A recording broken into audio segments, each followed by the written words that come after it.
Hello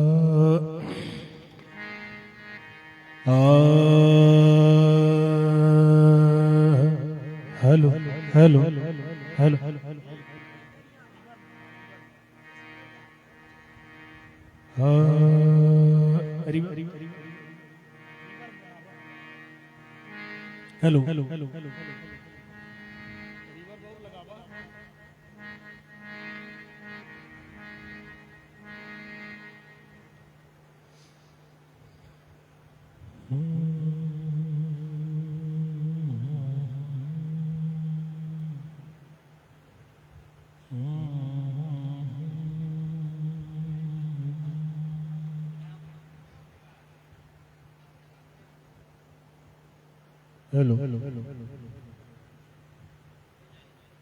hello hello hello hello hello hello hello hello hello hello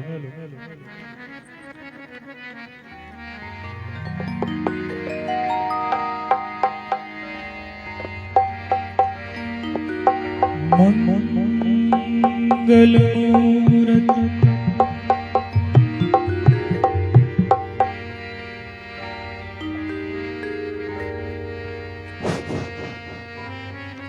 हरिओ हरिओ हरिओ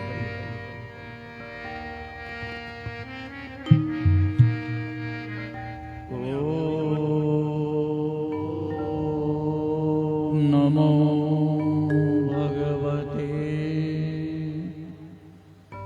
वासुदेवाय।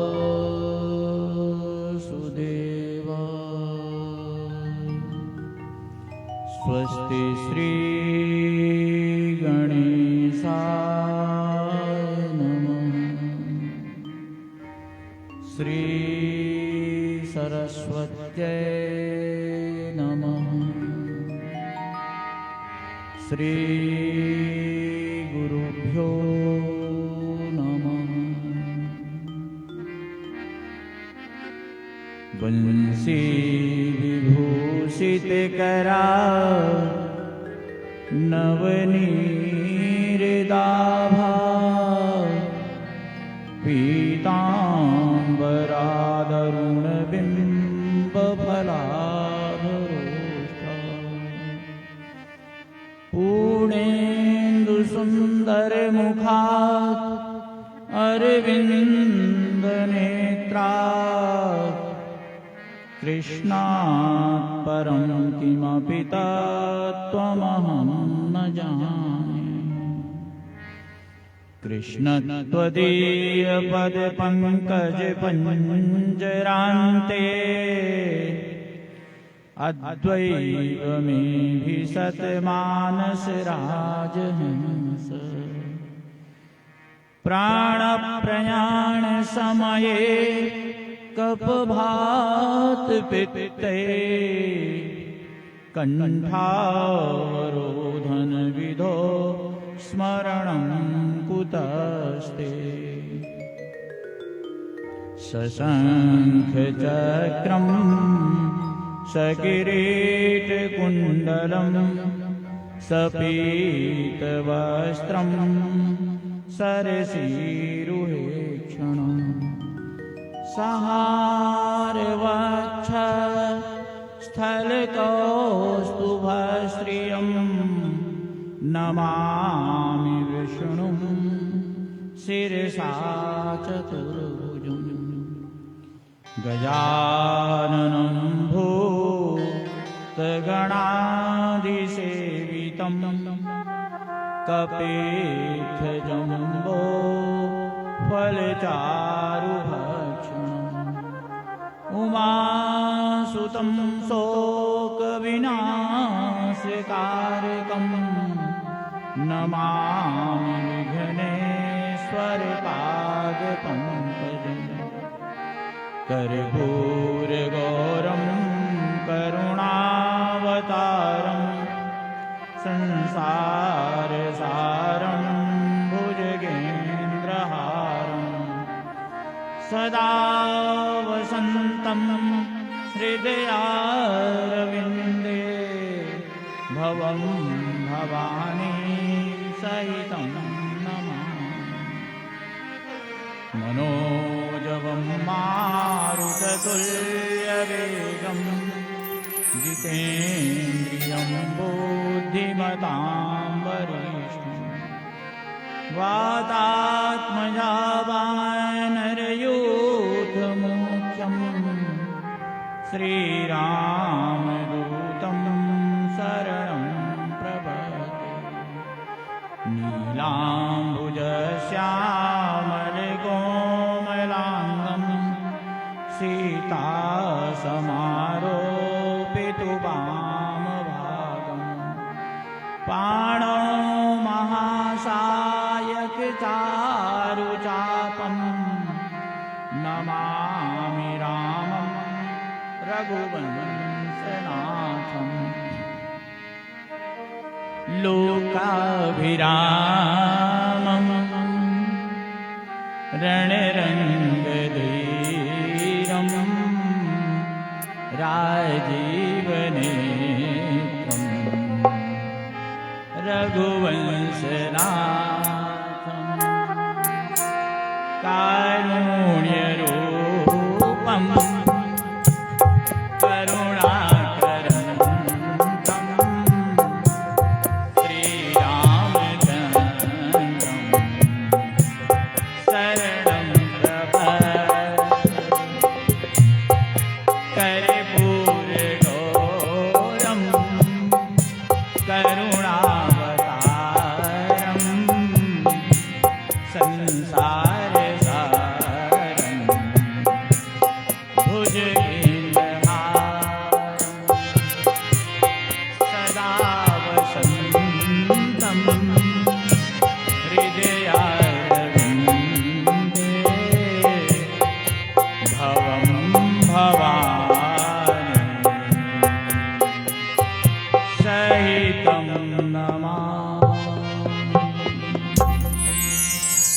बोले गुरुदेव भगवान की जय। बोले हनुमंतलाल महाराज की जय। बोले राघवेंद्र सरकार की जय। बोले तपेश्वर धाम की जय।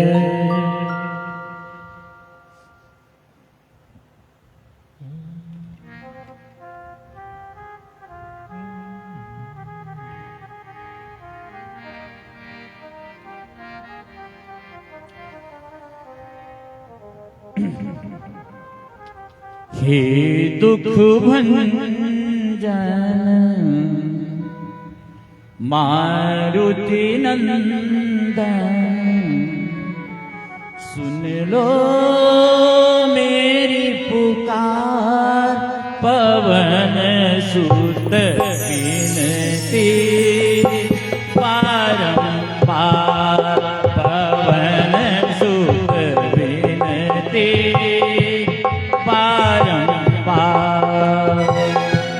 हे दुख भंजन मारुति नंदन सुन लो मेरी पुकार पवन सुत विनती बारंबार पवन सुत विनती बारंबार।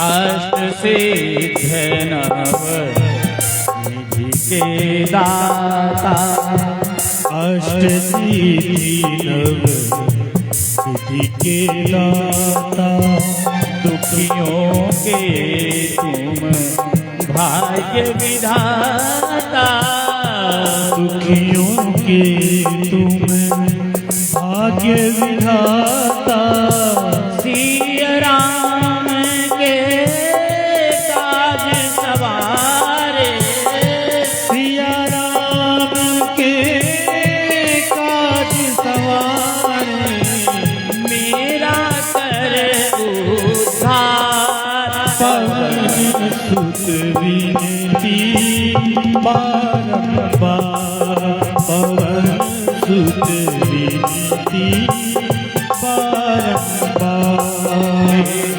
भंजन मारुति नंदन सुन लो मेरी पुकार पवन सुत विनती बारंबार पवन सुत विनती बारंबार।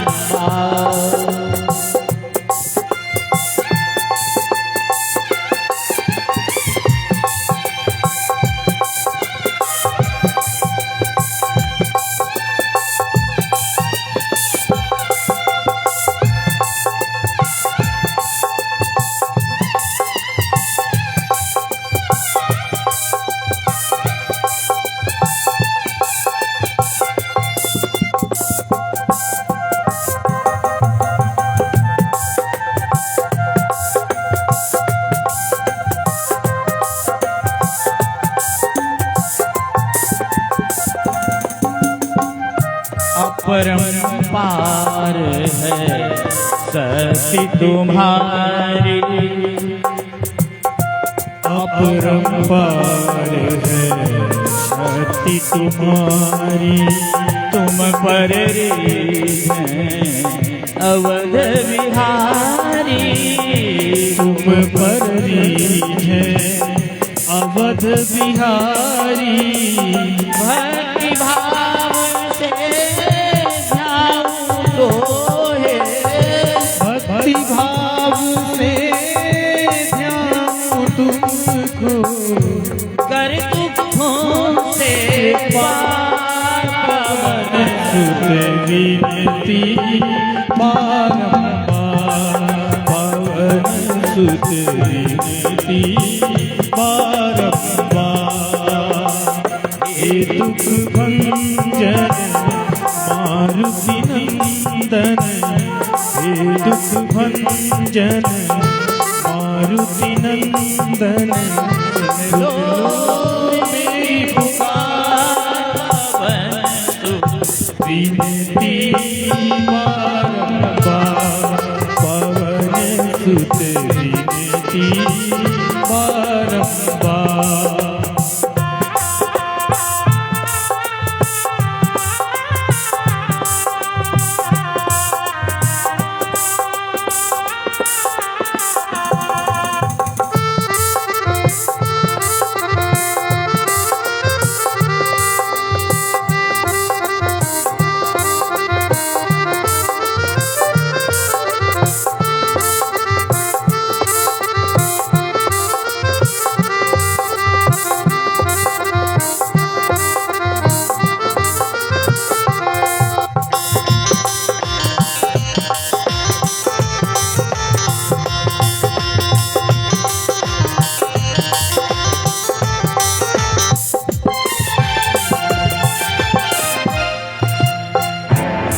जपू निरंतर नाम तिहारा जपो निरंतर नाम तिहारा।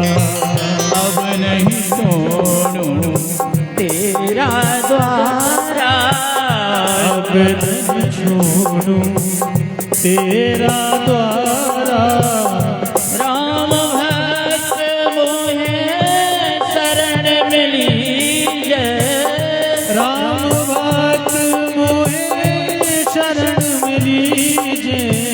भव सागर से तार पवन सुत विनती बारंबार पवन सुत विनती बारंबार।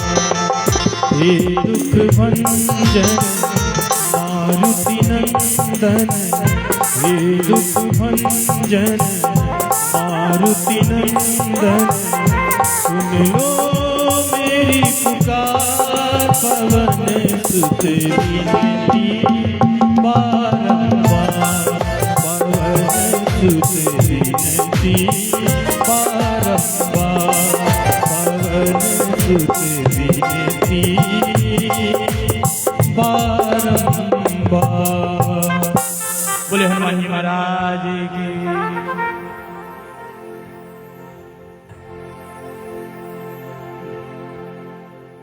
एक और भजन ले लेते हैं।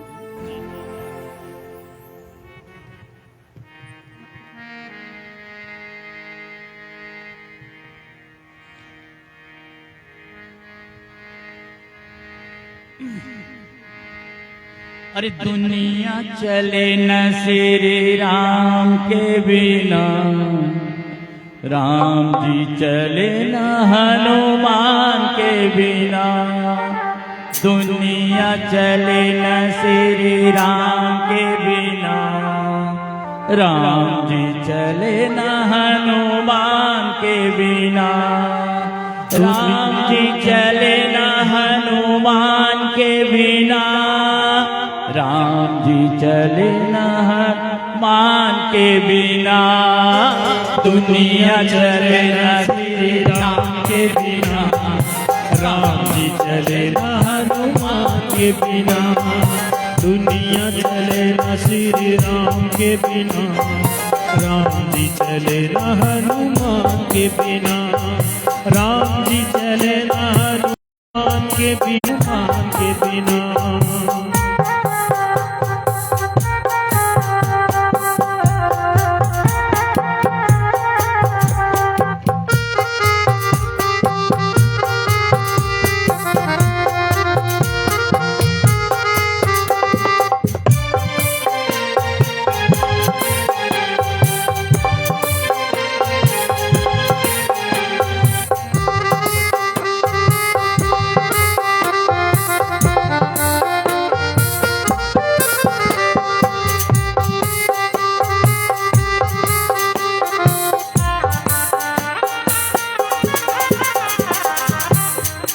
जब से रामायण पढ़ ली है, एक बात मैंने समझ ली है। जब से रामायण पढ़ ली है, एक बात मैंने समझ ली है। रावण मरे न श्री राम के बिना, लंका जले न हनुमान के बिना।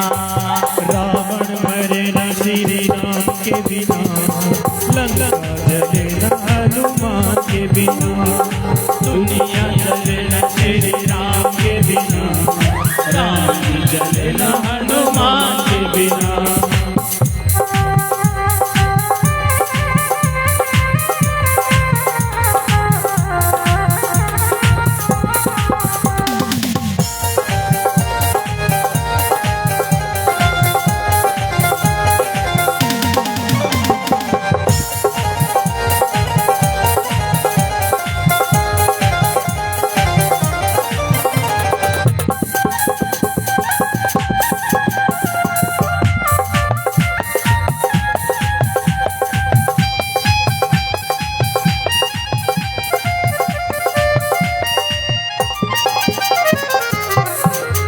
लक्ष्मण का बचना मुश्किल था, कौन बूटी लाने के काबिल था।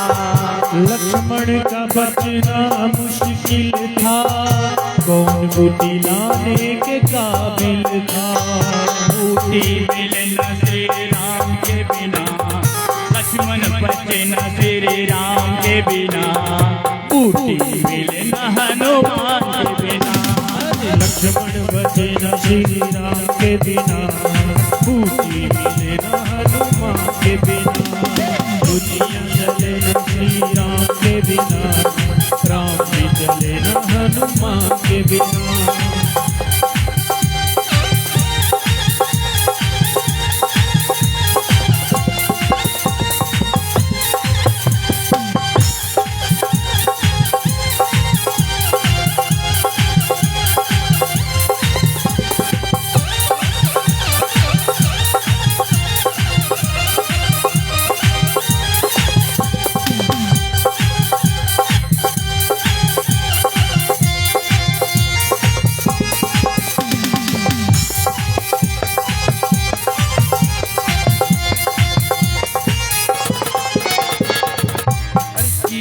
हरण की कहानी सुनो, बनवारी मेरी जुबानी सुनो। सीता हरण की कहानी सुनो, बनवारी मेरी जुबानी सुनो। वापस अरे वापस मिले न श्री राम के बिना, पता चले न हनुमान के बिना। वापस मिले न श्री राम के बिना, पता चले न हनुमान के बिना। दुनिया चले श्री राम के बिना, राम जी चले न हनुमान के बिना।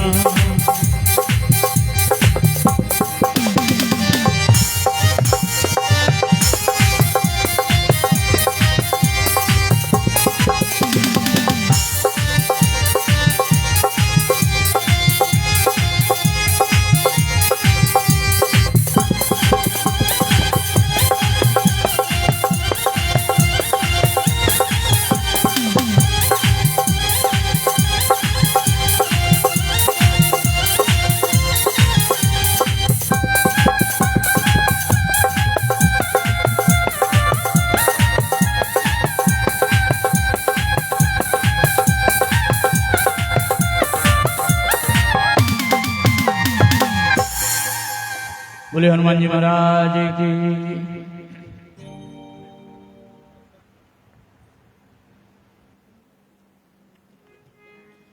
सुंदरकांड ये हनुमान जी का कांड है। सुंदरकांड में हनुमान जी की समस्त महिमा का वर्णन किया गया है। कल हम लोगों ने जिस प्रसंग पे दर्शन कर रहे थे कि अस कही नाई सबनी कहु माथा, और चले हरसिय धरी रघुनाथा। हनुमान जी लंका में जब प्रस्थान करते हैं तो सबसे पहले जो बंदर साथ में गए थे, सबसे पहले उनको प्रणाम करते और चले हर्ष ही धरि रघुनाथा। हृदय में हर्ष है, रघुनाथ जी का आसरा है, रघुनाथ जी का सहारा है उनके जीवन में, और ये भगवान की लीला है। देखिए इस संसार में, कल भी मैं इस बात की चर्चा किया था, आज भी कर रहा हूं कि संसार में न कोई बड़ा है न छोटा है, ये सब राम जी की लीला चल रही है। इसलिए भगवान की लीला की दृष्टि से आप अगर इसको देखोगे, कोई न तो संसार में बड़ा दिखेगा न छोटा दिखेगा। इसलिए न अभिमान से भरे न ग्लानि से भरे, मन को जब भी भरे तो भगवान से भरे। यही जीवन की सार्थकता है। सुंदरकांड का यही यहां यथार्थ उसका सिद्धांत है।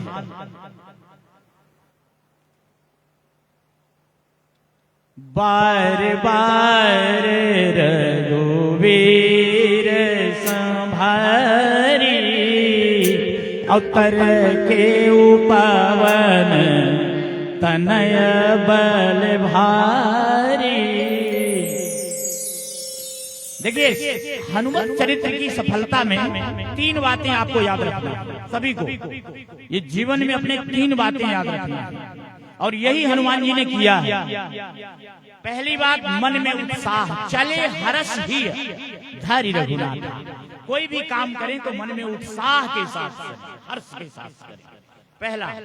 और दूसरी, वृद्धों का के अनुभव का आसरा लेके करें, वृद्धों के अनुभव का मार्गदर्शन लेके करें, दूसरा। और तीसरी बात, विनम्रता। और चौथी बात, किसका भरोसा? राम जी का भरोसा। ये चार चीजें जीवन में आदमी उतार ले तो आपके जीवन में भी सुंदरकांड घटित हो जाएगा। यही हनुमान जी ने किया है। बार बार रघुवीर सवारी, हनुमान जी राम जी के हृदय को रखा और बार बार राम जी का सवाल कर रहे हैं। ऐसा नहीं, एक बार नहीं, बार बार। अच्छा आप ये बताएं, रेलगाड़ी में हमारे पार्षद महोदय आए हैं, बहुत बहुत स्वागत है, पधारे। रेलगाड़ी में आप यात्रा सभी लोग करते हैं, लाखों का आपके साथ सामान हो और मान लीजिए 500 रुपए का टिकट हो, तो सबसे ज्यादा आप किसको संभालेंगे? सामान तो एक बार सीट के नीचे रख दिए, दराज में रख दिए, ऊपर काउंटर पे रख दिए, कहीं रख दिए, लेकिन सबसे बार बार किसको देखोगे? टिकट को देखोगे, क्योंकि टिकट के बिना स्थिति विकट हो जाएगी, उसके बिना काम नहीं चलने वाला है, इसलिए बार बार टिकट को संभालते हो। सामान एक बार रख दिया। इसी प्रकार ये राम नाम रूपी जो हमारा टिकट है, ये हमारी जीवन की यात्रा का टिकट है, इसलिए इसको बार बार संभालना चाहिए, एक बार नहीं, बार बार, श्वास श्वास में इसकी संभाल करना चाहिए, क्योंकि इसके बिना यात्रा का स्थिति वही बनेगी जो बिना टिकट यात्रा की बनती है। कभी कभी आप देखते होंगे कि रेलगाड़ी में जो बिना टिकट का, जैसे एक बार मेरे सामने भी एक घटना घटी थी। एक बाबूजी बड़े मतलब लगभग अच्छे करोड़पति रहे होंगे, वो आए और टिकट नहीं लिए, जल्दी जल्दी चढ़ गए होंगे या रेल छूट गई होगी, टिकट नहीं लिए थे। हमारे बगल में ही बैठे थे। जैसे ही टीटी आया तो खड़े हो गए और ऐसे हाथ जोड़ के, सर वो क्या था ना कि मैं टिकट नहीं लेगा। अच्छा, टीटी ने बड़े आंख खोल के, अच्छा बिना टिकट यात्रा करो, खड़े हो, खड़े हो। अब वो बेचारे खड़े हो गए। अच्छा, तब तक एक दुबला, एक मैला कुचैला फटा वस्त्र पहने एक ऐसे मजदूर टाइप का आदमी बीड़ी पी रहा था, वो बीड़ी जला रहा था। उसी समय टीटी ने कहा टिकट, तो उसने कहा रुको। अब वो रोब के साथ, क्योंकि उसके पास टिकट है, रोब के साथ, अब वो करोड़पति आदमी हाथ जोड़े खड़े हुए हैं कि उनके पास टिकट नहीं है, और रोब क्या, रुको। अब वो बीड़ी जलाया और बीड़ी जलाने के बाद फूंक उसी के मुंह पे मारा, टीटिन के, और निकाल के कहा ये रहा टिकट। तो ये मैंने देखा कि यार टिकट का इतना बड़ा महत्व होता है कि ऐसे ये राम नाम हमारी यात्रा का टिकट, परलोक यात्रा का टिकट है, इसलिए इसको बार बार संभालना चाहिए। इसलिए हनुमान जी बार बार रघुवीर संभाली। अच्छा, आप देखे होंगे बार बार रघुवीर संभाली। रघुवीर भगवान ने, हनुमान जी ने भगवान की बार बार संभाल किया, तो भगवान ने भी हनुमान जी के एक एक बाल की संभाल किया। अच्छा, इतने बड़े लंका में एक बाल जला था क्या हनुमान जी का? नहीं जला था। तो हनुमान जी जैसे बार बार भगवान का संभाल कर रहे थे, उसी तरह भगवान भी एक एक बाल की रक्षा किए थे। अच्छा, गीता में भी भगवान का ये सिद्धांत है, ये यथा माम प्रपद्यन्ते तांस तथैव भजाम्यहम्। जो तो जिमि अमोघ रघुपति कर बाना, अब एही भांति चले हनुमाना।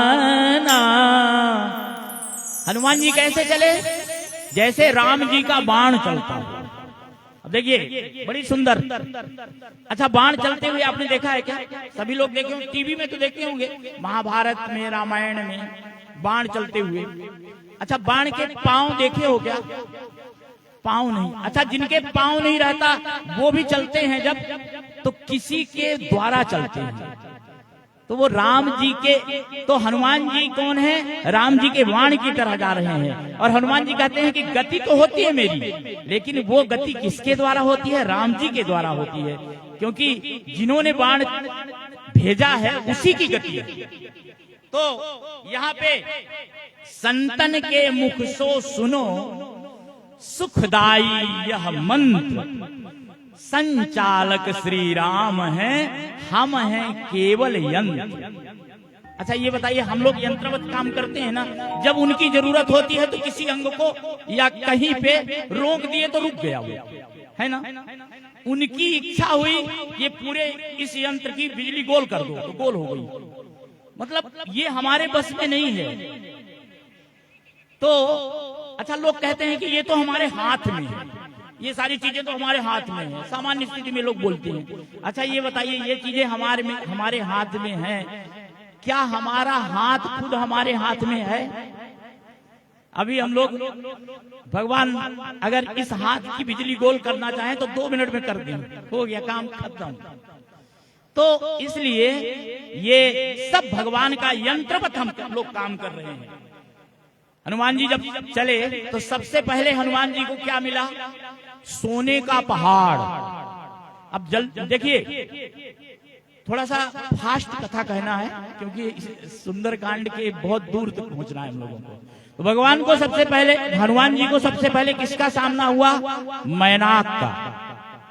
यहाँ पे जैसे ही हनुमान जी प्रस्थान किए तो समुद्र देवता ने कहा कि मैनाक, ये पवन जी के पुत्र हनुमान जी आज राम काज के लिए जा रहे हैं और आप हमारे अंदर छुपे हुए हो। ये पवन देव का ऋण है तुम्हारे ऊपर कि आज आप सुरक्षित हो। देखिए क्या हुआ था, इसमें एक कहानी आती है कि मैनाक जो है सोने का पहाड़ है और वो समुद्र के अंदर है। पहले क्या था पंडित जी, पहले ऐसा होता था कि जितने पहाड़ थे ये सब उड़ा करते थे, इनके पंख होते थे, लेकिन पंख तो होते थे लेकिन आंख नहीं होती थी। इसलिए कहीं भी किसी भी आबादी वाले क्षेत्र में बैठ जाते थे। तो अब सोच लीजिए, हिमालय पहाड़ अगर मऊगंज क्षेत्र में उड़ के आके बैठ जाए तो ये तो वही दशा होगी जैसे वो विमान आके बैठ गया था वहां पे उस हॉस्टल में। तो विमान के लोग तो मरे ही, 70-75 हॉस्टल के लोग भी मर गए। तो यही दशा कि जब कोई बहुत बड़ा पर्वत आके बैठ जाए तो क्या दशा होगी। तो ब्रह्मा जी को बड़ी असुविधा हुई कि हे भगवान, मैं इतना मेहनत से बनाता हूं और ये आके न जाने कितना नष्ट कर देते हैं 1 सेकंड में। तो ब्रह्मा जी ने इंद्रदेव के पास गए, बोले आप एक काम करो, इन पहाड़ों के पंख काट दो। तो इंद्र ने कहा कि भाई ये तो आपके द्वारा ही बनाए हुए हैं और इनको भी रहने का अधिकार है, तो हम कैसे ये काम करें। तो बोले नहीं नहीं नहीं, ऐसा नहीं है, ये रहें, धरती पे बने रहें, लेकिन ये पंख काट दीजिए। क्योंकि देखिए जिनके पास उड़ने की शक्ति हो लेकिन विवेक की आंख न हो तो वो केवल नष्ट करने का ही काम करते हैं। तो इसलिए इंद्र ने वज्र उठाया और सभी पर्वतों के पंख काट दिए।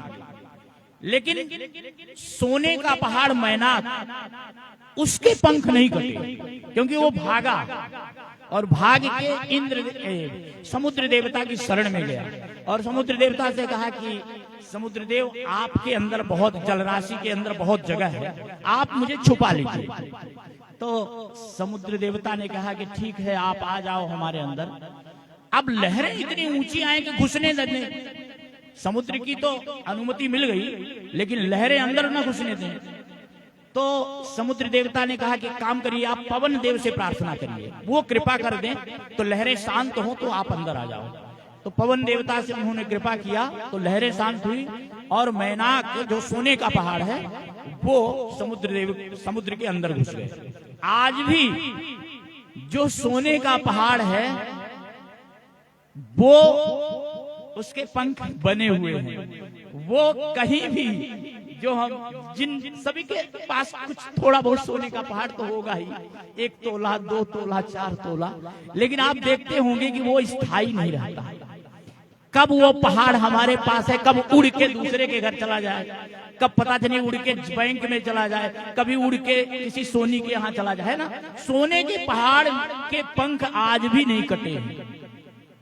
इसलिए जब से इनके पंख कटे तब से वो स्थायी हो गए, इसलिए उनको अचल कहा गया।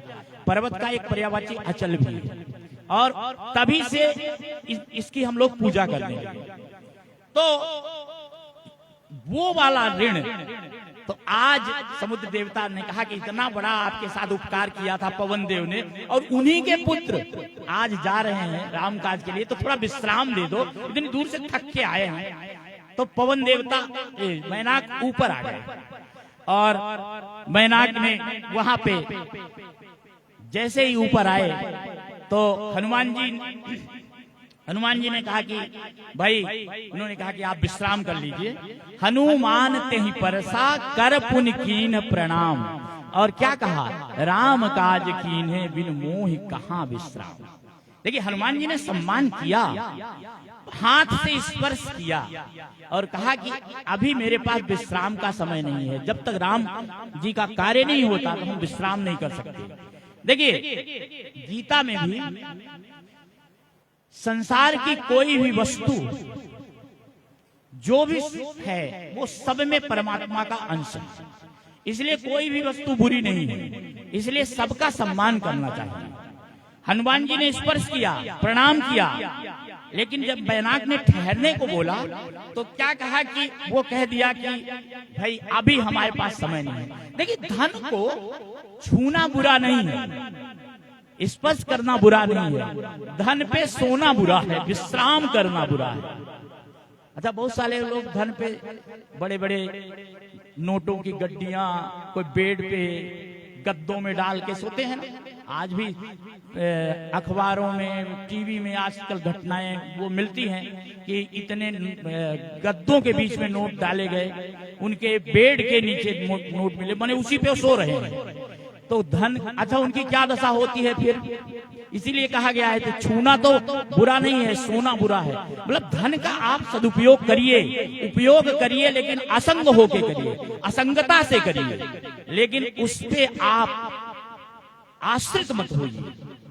तो इस प्रकार से यहाँ पे अच्छा बहुत सारे लोग धन को, कुछ लोग तो ऐसा है कि धन को छूते तो हैं, लेकिन कुछ लोग ऐसा है कि धन को ऐसा पकड़ते हैं कि छोड़ते नहीं। एक घटना याद आ गई, मैं कहीं पढ़ा था, एक मित्र, दो मित्र थे, मंदिर में गए दोनों, तो एक ने दान पेटी रखी थी, तो वहां पे एक ने दान किया, थोड़ा बहुत जो पैसे डाले, और उसने अपने मित्र से कहा कि भाई आप भी दे दो कुछ। तो बोला कि अब सब तो दे ही रहे हैं, तो मेरा देना जरूरी है क्या? तो उसने कहा कि देखो अपने अपने कर्मों का फल अलग अलग मिलता है, तो आप भी दे दो कुछ। तो अब वो कभी दिया नहीं था, वो तो बड़ा कंजूस आदमी था। तो उसने कहा कि हम आज तो नहीं देंगे, कल देंगे, कल।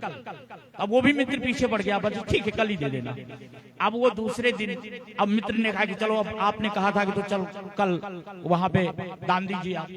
तो दूसरे दिन आया, उस समय वो चांदी के सिक्के चलते थे, पुराने जमाने की घटना है। तो वो आया, अब वो मुट्ठी में, कभी दिया तो नहीं था, आज तक जीवन में दान नहीं दिया था।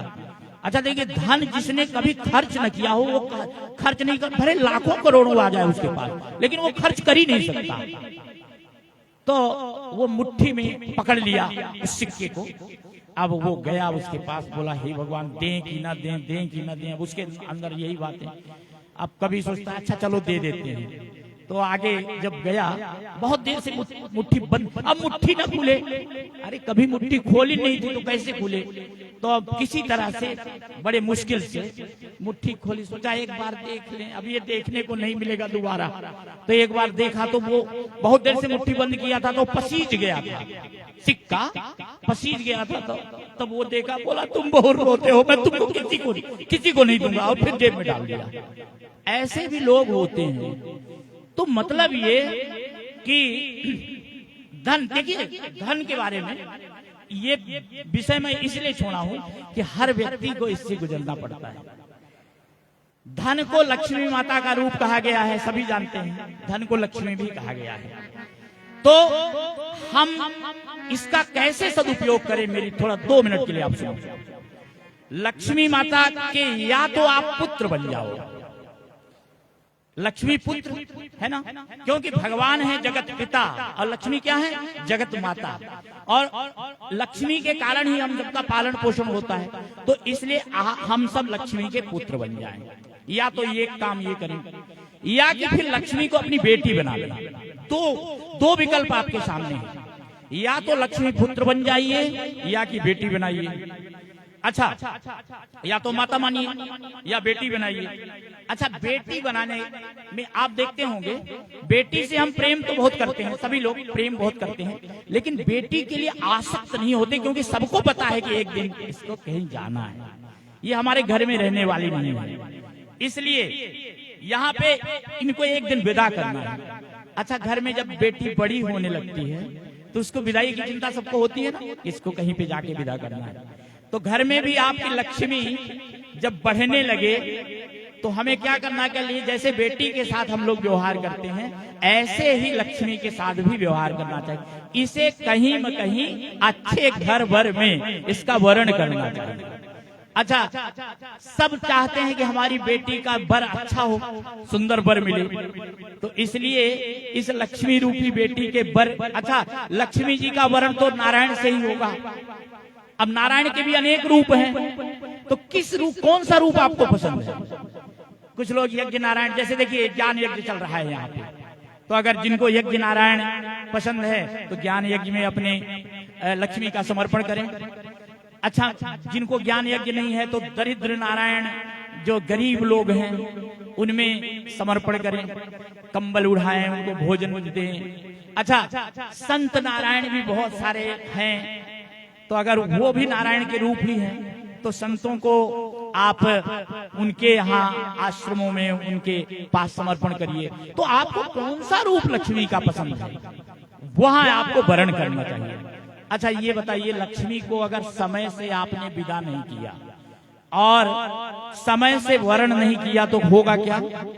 जो बेटी के साथ होता है, अपने मन से वो कहीं वर्ण करके चली जाएंगे दूसरी जगह, है ना, और आपकी बदनामी होगी, क्योंकि बेटी से बदनामी भी होती है और नाम भी होता है, प्रतिष्ठा भी मिलती है। इसी प्रकार, अच्छा दूसरा, आप ये बताइए, लक्ष्मी आप अपने कमरे में हैं और एक खिड़की खोल लो तो उससे आपको ठंडी हवा नहीं आएगी। जब उस खिड़की के सामने दूसरी खिड़की खोलते हो, एक खिड़की से हवा आए और दूसरी खिड़की से जाए, तब आपको शीतल हवा मिलेगी। ऐसे ही एक द्वार से लक्ष्मी जी आए और दूसरे द्वार से जाएं, तब आपको वो लक्ष्मी सुख देगी। इसलिए जीवन में हमेशा, अच्छा धन की 3 गतियां होती हैं, सबको पता है। पहली गति है दान, दूसरा भोग और तीसरा नाश। 3 गतियां हैं। और सबसे सुंदर गति कौन की है? 100 गति धन, प्रथम गति जाति। पहली गति को गोस्वामी जी ने कहा है वो धन्य माने श्रेष्ठ गति मानी गई है, वो है दान। तो इस प्रकार से लक्ष्मी का हम अपने तरह से, हमारे शास्त्रों में भी बताया है कि अपने कमाई का 10% आदमी को भगवान के निमित्त खर्च करना चाहिए, दान में देना चाहिए, हमारे शास्त्रों में भी बताया है। तो यहाँ इस प्रकार से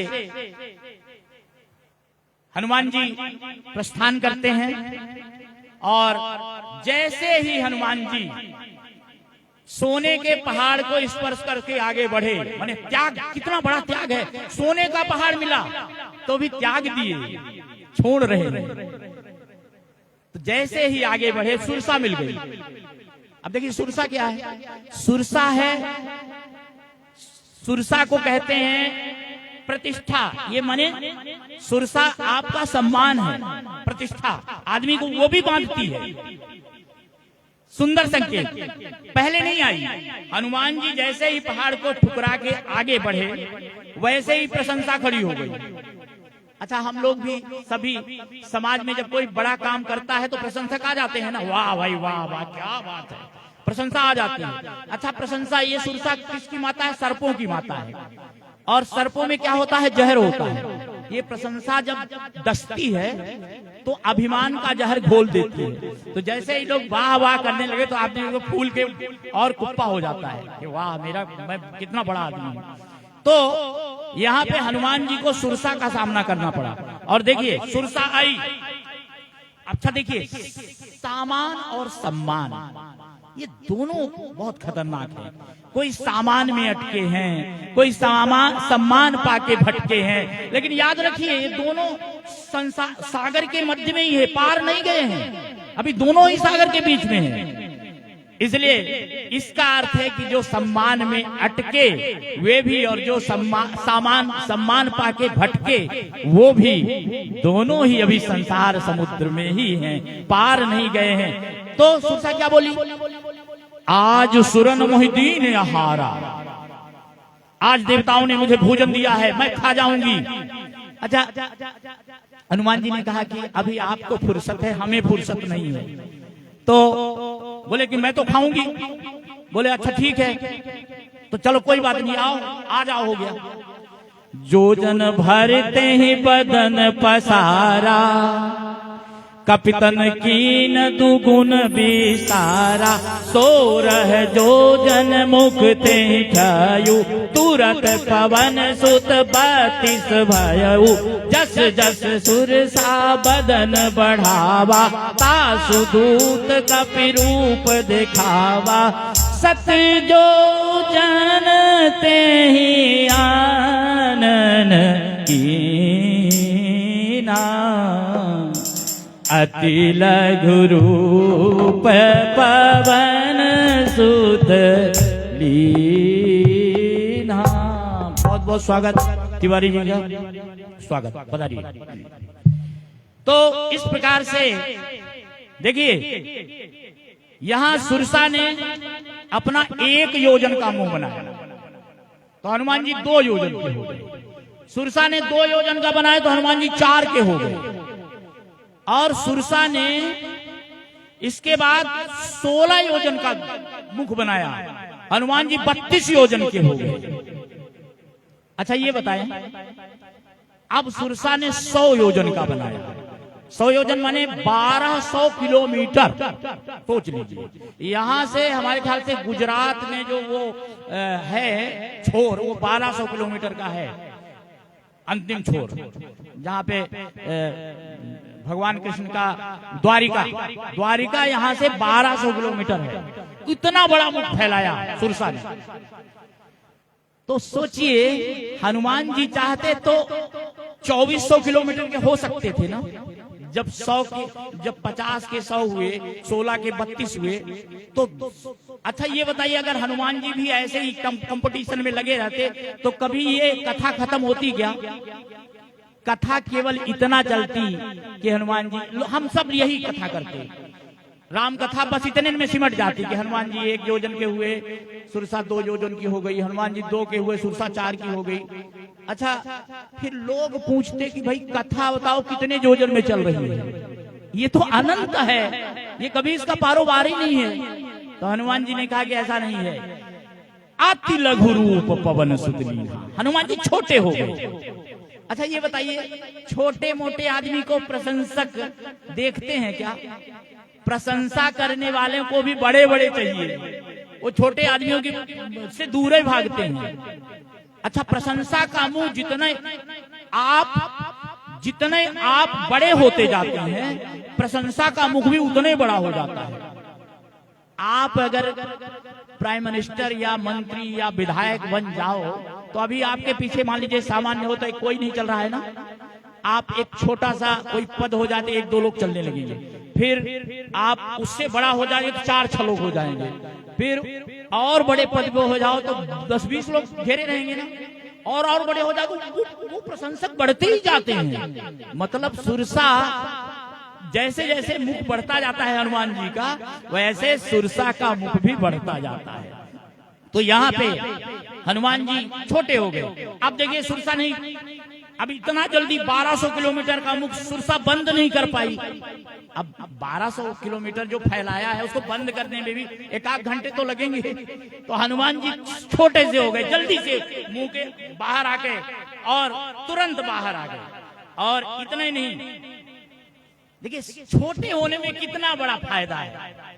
छोटे होने के फायदा बता रहा हूं आपको। हमारे शास्त्रों में छोटा बन के रहे, विनम्र, छोटा बनना माने विनम्र रहना, दीन रहना अपने आप को।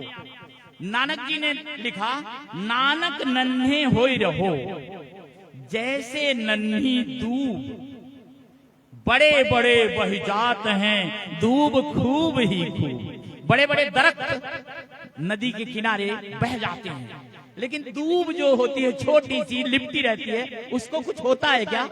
कुछ नहीं होता। इतने बड़े बड़े नदी के सैलाब उसको कुछ नहीं बिगाड़ पाते। अच्छा, बड़े बड़े दुख सहत हैं, छोटे दुख से दूर। और तारे न्यारे होई रहे, ग्रहण चंद्र और सूर्य। तारे कितने छोटे छोटे दिखते हैं ना, कभी ग्रहण लगता है उनको, कभी ग्रहण नहीं, कोई संकट नहीं आता। लेकिन जो सूर्य चंद्रमा बड़े बड़े रहते हैं, तो कभी सूर्य राहु ने ग्रसा, कभी केतु ने ग्रसा, ग्रहण लगते हैं ना। तो ऐसे ही छोटे होने में फायदा होता है। तुलसीदास जी ने भी एक दोहा लिखा, तुलसी लघुता बड़न की बड़ी बड़प्पन बात, छोटे बछड़ा पै पिए बड़ा भय भूस खार। छोटा सा बछड़ा रहता है तो कोई काम नहीं रहता है और बढ़िया दूध चकाचक पीने को मिलता है। अब बड़ा हो गया तो हे भगवान, बैलगाड़ी में जोत रहे हैं और लाके भूसा रख दिए खाने को। कितना आनंद छोटे होने में। तो यहाँ पे छोटेपन में इतना फायदा होता है। इसलिए जीवन में याद रखिए, छोटा माने विनम्रता। विनम्रता हमारे जीवन का श्रृंगार है। अति लघु रूप पवन सुत लीन्हा, बदन पैठ पुनि बाहर आवा, मांगा विदाता ही श्रीनावा। ये देखिए, प्रशंसा से बचने का उपाय है छोटे बन जाओ। और आगे अब सिंगिका मिलेगी। सिंगिका माने ईर्ष्या होता है, ईर्ष्या।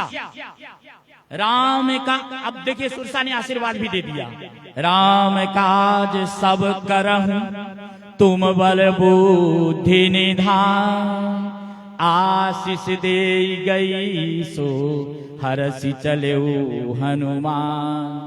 हनुमान, हमने तुम्हारा बल देखा और बुद्धि दोनों देखा है। तुम जब बड़े हुए तो बल देखा, और जब छोटे हुए तो तुम्हारी बुद्धि देखी। तो अब देखिए, अब आगे बढ़े तो सिंगिका मिल गई। सिंगिका माने ईर्ष्या।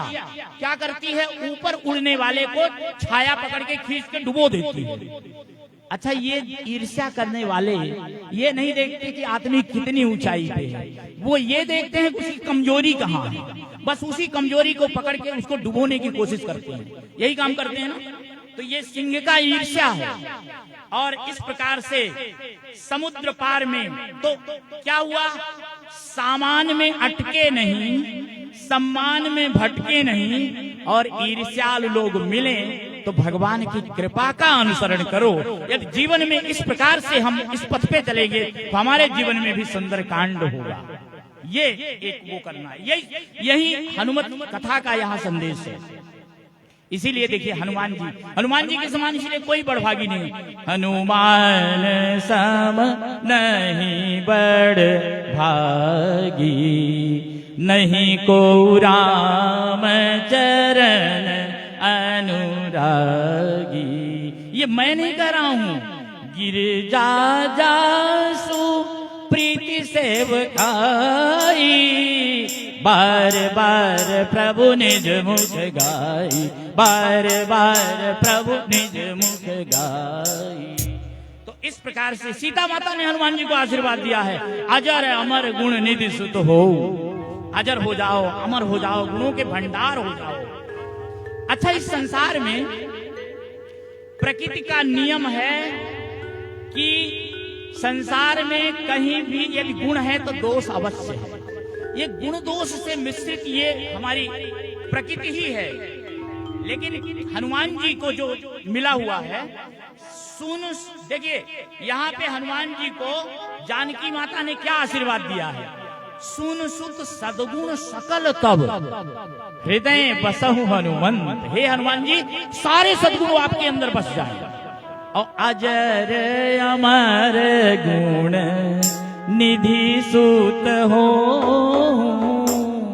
आप अजर हो जाओ, अमर हो जाओ और गुणों के भंडार हो जाओ। अच्छा, तुलसीदास जी भी कहते हैं सकल गुण निधानम। हनुमान जी के लिए सकल गुण निधानम माने समस्त गुणों के भंडार हैं वो। तो प्रकृति के विरुद्ध है ये कि नहीं कि केवल गुण ही गुण हो, दोष ही न हो। हनुमान जी के अंदर दोष का कहीं वर्णन नहीं है कि हनुमान जी में भी कोई दोष है। इसलिए ये अच्छा प्रकृति माता ने इनको दे दिया है।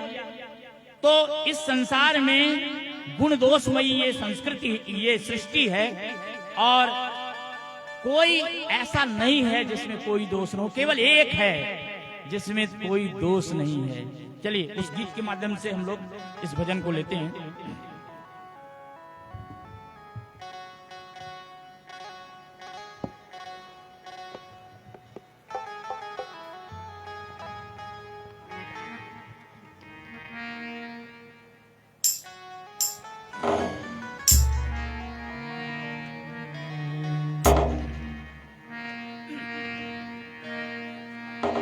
हर एक विधाता निर्दोष रहा, बाकी सब में कोई ना कोई दोष रहा, सब में कोई ना कोई दोष रहा। एक विधाता निर्दोष रहा, सब में कोई ना कोई दोष रहा, सब में कोई ना कोई दोष रहा।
पर अभिमानी शिव का भक्त भी सिया चुरा कर बैठा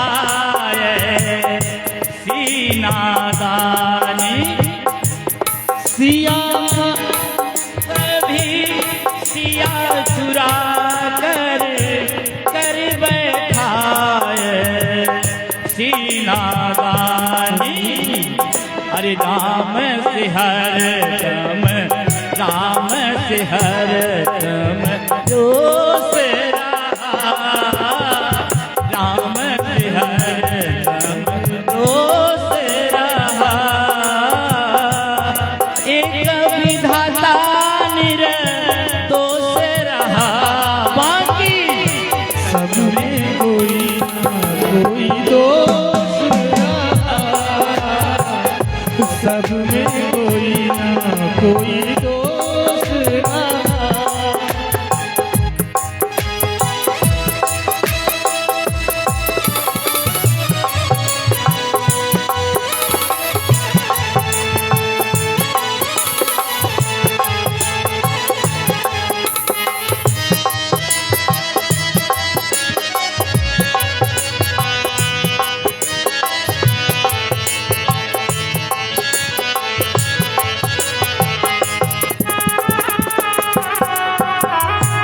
श्री राघव सरकार की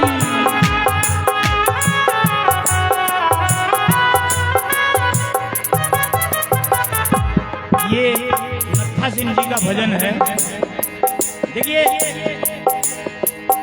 रावण इतना बड़ा प्रकांड पंडित, लेकिन फिर भी उसमें भी एक दोष गिना गया। धर्मराज युधिष्ठिर, धर्मराज कहे गए ना, लेकिन उनमें भी दोष है। युधिष्ठिर धर्मपुत्र बलकारी,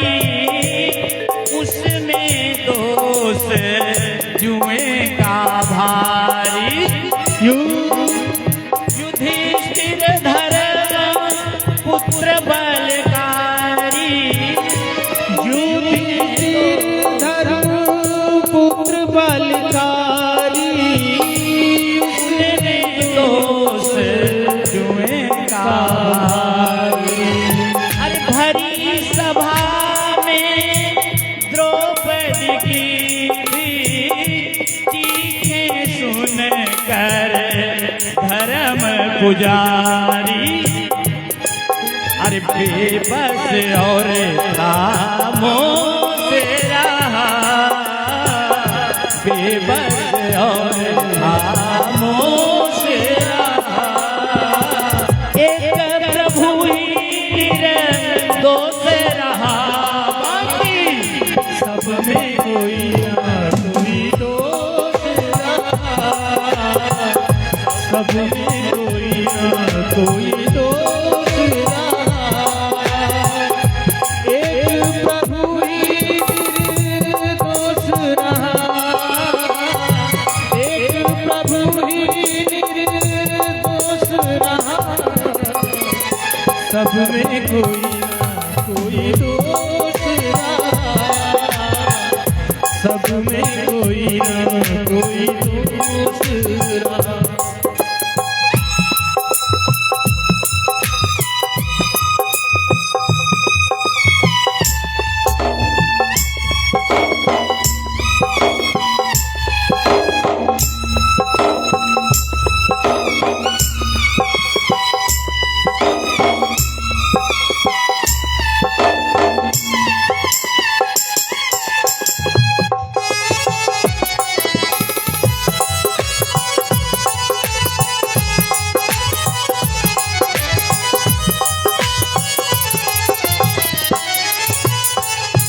अच्छा, ये तो राजा महाराजाओं का दोष गिनाया गया। अब देखिए मुनि महात्मा भी नहीं बचे। विश्वामित्र तप की कमाई मैंने कया सरा पर भी लुटाई। विश्वामित्र तप की कमाई मेरा जरा पर थी लुटाई। अरे दुर्वासा थे महर्षि पर उनमें भी थी एक बुराई। दुर्वासा थे महर्षि पर उनमें भी थी एक बुराई। अरे राम क्रोध वारो से रहा, हरदम क्रोध वरोष रहा। एक विधाता निर्दोष रहा, बाकी सब में कोई ना कोई दोष रहा, सब में कोई ना कोई दोष रहा।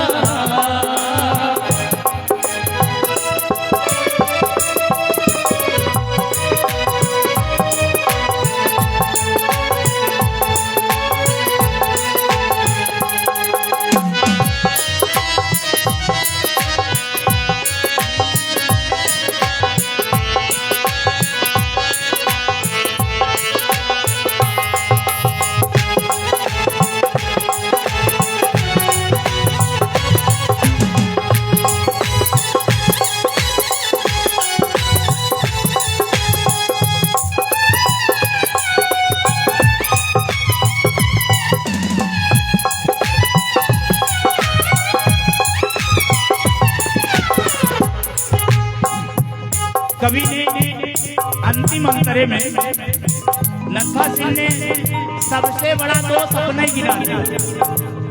इस संसार में जो जिसका दोष गिनता है सबसे बड़ा दोषी वही माना जाता है। भागवत में भी कहा गया है गुण दोष दिशिर दोषा गुणस्थ भय वर्जिता। जो जिसका गुण दोष देखता है वो सबसे बड़ा दोषी है। तो यहाँ पे नत्था सिंह ने सबका दोष गिनाए, तो अंतिम लाइन में उन्होंने क्या कहा, सारा जग ही मृग कृष्णा है, कौन जहां में दोष बिना है। सारा जग ही मृग कृष्णा है, कौन यहाँ पर दोष बिना है। अरे नत्था सिंह में दोष हजारों, जिसने सब बिना है फिर ये कहानी, फिर ये कहानी दोष रहा, फिर ये कहानी दोष रहा। प्रभु ही दोष रहा, बाकी में कोई ना कोई दोष रहा। एक विधाता दोष रहा, एक विधाता ही निर्दोष रहा। सब में कोई ना कोई दोष रहा, सब में कोई ना कोई दोष रहा। एक विधाता दोष रहा, सब में कोई ना कोई दोष रहा। सब में कोई ना कोई दोष रहा, सब में कोई ना कोई दोष। बोले हनुमान जी महाराज की जय हो। संसार में भगवान के अलावा ऐसा कोई नहीं है जिसमें गुण और दोष ना हो, सब में। तो हनुमान जी भी उसी भगवान के ही श्रेणी में आ गए, उसमें भी गुण ही गुण है, दोष है ही नहीं है। अच्छा देखिए, हनुमान जी महाराज बंदर तो हैं, सभी जानते हैं ना, बंदर हैं, लेकिन अंतर है, वो राम जी के बंदर हैं। ऐसा नहीं है कि जैसे सब बंदर रहते हैं ऐसे बंदर हैं, वो राम जी के बंदर। अच्छा, बंदर हम लोग भी हैं, हम सब बंदर ही हैं। ये मैं नहीं कहता हूं, ये स्वयं गोस्वामी जी कह रहे हैं रामचरितमानस में कि हम लोग भी बंदर हैं। अच्छा, नचाने वाले दो हैं मदारी, एक है राम और दूसरा है काम। नर मर कटईब सब ही नचावत, और राम खगेश वेद ऐसे गावत, और सब ही नचावत राम गोसाई। राम जी सबको नचाते हैं, लेकिन पहले मदारी। और राम जी पर दूसरी बात कही गई, को जग काम नचावन जेहि, मोहन अंध कीन केहि केहि। इस संसार में कौन ऐसा है जिसे काम न नचाता हो? अच्छा, सब लोग को काम नचाता है ना राम, तो कौन ऐसा है जिसे राम जी न नचाते हों? और ऐसा कोई भी नहीं है जिसे काम न नचाता हो। नारी विवश नर सकल गोसाई, और नाचई नट मर कट की नाई। राम जी के नचाए हुए जो बंदर हैं वे सदा प्रसन्न रहते हैं, जैसे हनुमान जी। और काम के नचाए हुए जो बंदर हैं वो सदा परेशान रहते हैं। अच्छा, आप देखो, जो राम जी के नचाए बंदर हैं, जिन्होंने राम जी पे समर्पित हो गए हैं, साधु संत जो बिल्कुल भगवान को समर्पण चले गए हैं, उनको देखो कितने प्रसन्न रहते हैं, कभी उनको कोई बीमारी नहीं आती, बड़े प्रसन्न। आप देखते हो उनके स्वास्थ्य को देख, लाल लाल एकदम पूरा एकदम उनका शरीर, क्योंकि वो उनके अंदर कोई चिंता नहीं। वो राम जी के नचाए हुए बंदर हैं, और उनसे उनकी एक मंत्र है, उनकी है। आप उनसे कभी जाए तो पूछिए महाराज यहाँ कब आए, तो वो जानते हैं क्या जवाब देते हैं? ऐसे लोग, राम जी की इच्छा से आज आए। राम जी की इच्छा, हर बात में राम जी की इच्छा। कब तक रहना है? जब तक राम जी की इच्छा होगी। मतलब ये हरम के पुजारी हरम चाहते हैं, हरम के पुजारी हरम चाहते हैं, करम के पुजारी करम चाहते हैं, न खुशी चाहते हैं न गम चाहते हैं, जो तुम चाहते हो वो हम चाहते हैं। तो इस प्रकार से जो राम जी के नचाए बंदर सदा प्रसन्न। इसलिए राम को जिसने अपना जीवन समर्पित कर दिया है, एक छोटी सी भजन है, चलिए।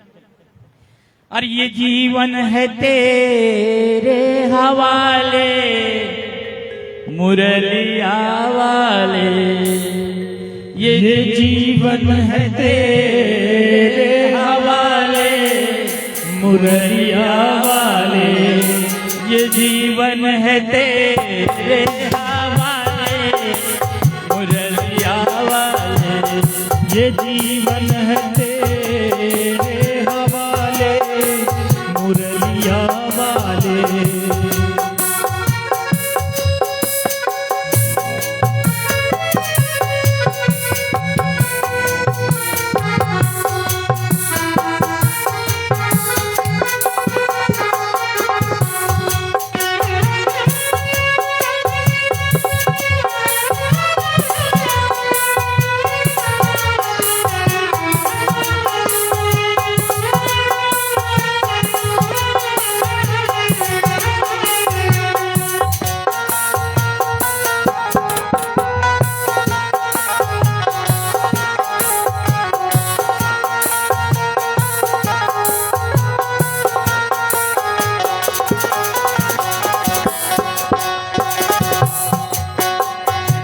अपने चरण का दास बना के, अपने चरण का दास बना के, अरे वृंदावन में बसा ले मुरलिया वाले, वृंदावन में बसा ले मुरलिया वाले, ये जीवन है तेरे हवाले मुरलिया वाले, जीवन है तेरे हवाले मुरलिया वाले।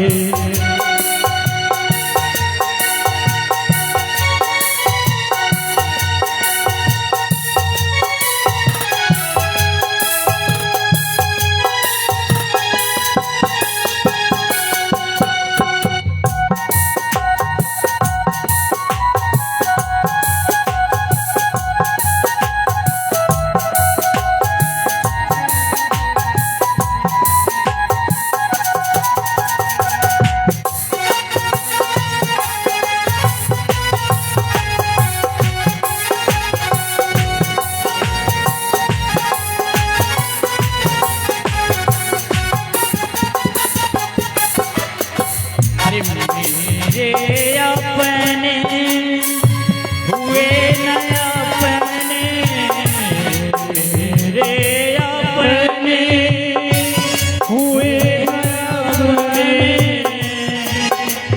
अरे अब तो